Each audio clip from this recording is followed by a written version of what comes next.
శివ సూత్రాలు 1వ భాగం సంభవోపాయ 15వ సూత్రం. హృదయే చిత్త సంఘటాత్ దృశ్య స్వపదర్శనం.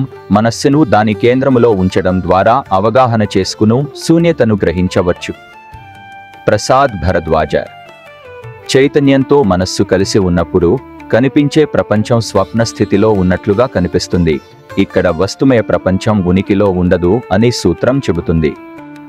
అత్యున్నత స్థాయి చైతన్యంలో సాధకుడు శూన్య స్థితిలో ఉన్నట్లుగా వస్తుమయ ప్రపంచం అదృశ్యమవుతుంది. శూన్యం అనేది మిగతా వాటన్నిటినీ తిరస్కరించే స్థితి. ఇంద్రియాల నుండి ఉద్భవించిన ఆలోచనలతో మనస్సు కలవరపడకుండా ఉంటేనే అలాంటి స్థితి సాధ్యమవుతుంది. మనస్సు చైతన్యంతో కలిసినప్పుడు అది స్వచ్ఛంగా ఉండాలి, లేకపోతే చైతన్యం కూడా అపవిత్రమవుతుంది. ఆధ్యాత్మిక పురోగతిలో అపవిత్ర చైతన్యానికి ఉపయోగం లేదు.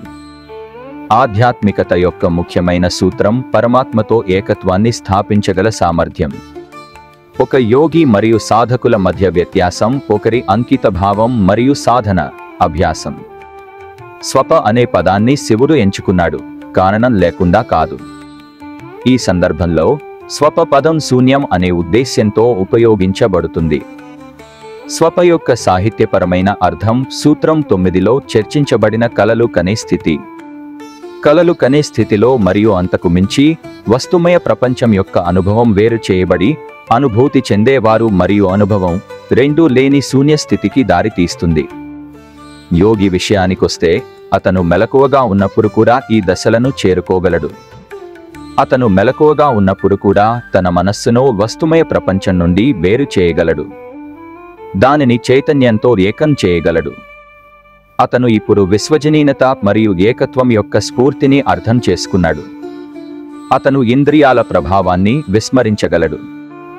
ఇక్కడ ప్రస్తావించబడిన శూన్యత ఆత్మ యొక్క స్థానమైన హృదయంలో ఉంది. ఒక వ్యక్తి తన మనస్సు మరియు ఆత్మ మధ్య సంబంధాన్ని ఏర్పరచుకున్నప్పుడు అతని చైతన్యం విశ్వవ్యాప్త చైతన్యంగా మారుతుంది. ఒక వ్యక్తి లోపల చూడటం ద్వారా దీన్ని చేయగలిగినప్పుడు లోపలికి చూడటం అనేది అతని ఆత్మ మరియు అతని మనస్సును అనుసంధానించే ప్రక్రియ. రెండూ అతని అంతరంగంలో అందుబాటులో ఉంటాయి. అతను లోపలికి చూడడమే కాదు, మొత్తం విశ్వాన్ని తనదిగా చూస్తాడు. అతని చైతన్యం ఇప్పుడు శివ చైతన్యానికి వాహనం అవుతుంది. చైతన్యం బహుమితీయమైనది, కానీ వ్యక్తిగత చైతన్యం సాధారణంగా ఒకరి మనస్సుకు మాత్రమే పరిమితం. మనస్సు బాధపడితే అతని చైతన్యం కూడా బాధపడుతుంది మరియు అపవిత్రం అవుతుంది. మనస్సు దృఢ సంకల్ప శక్తిచే నియంత్రించబడితే అది ఇంద్రియ గ్రహణాలచే ప్రభావితం కాదు. దైవ సృష్టిలో మనస్సు మరియు చైతన్యం పరస్పరం ఆధారపడతాయి.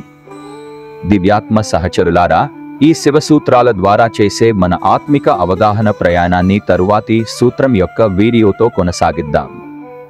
అప్పటి వరకు సంభవోపాయలోని 15వ సూత్రం హృదయే చిత్త సంఘటాత్ దృశ్య స్వపదర్శనం అనే ఈ సూత్రంలో వివరించబడిన విషయాల పట్ల లోతైన అవగాహనకు ప్రయత్నం చేయండి.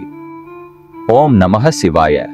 వీక్షించిన దైవీ ఆత్మలందరికీ శాంతి మరియు ప్రేమకు శుభాశీస్సులు. చూసినందుకు మరియు అర్థం చేసుకున్నందుకు ధన్యవాదాలు. లైక్ చేయండి, సబ్స్క్రైబ్ చేయండి మరియు మీ ప్రియమైన వారికి షేర్ చేయండి.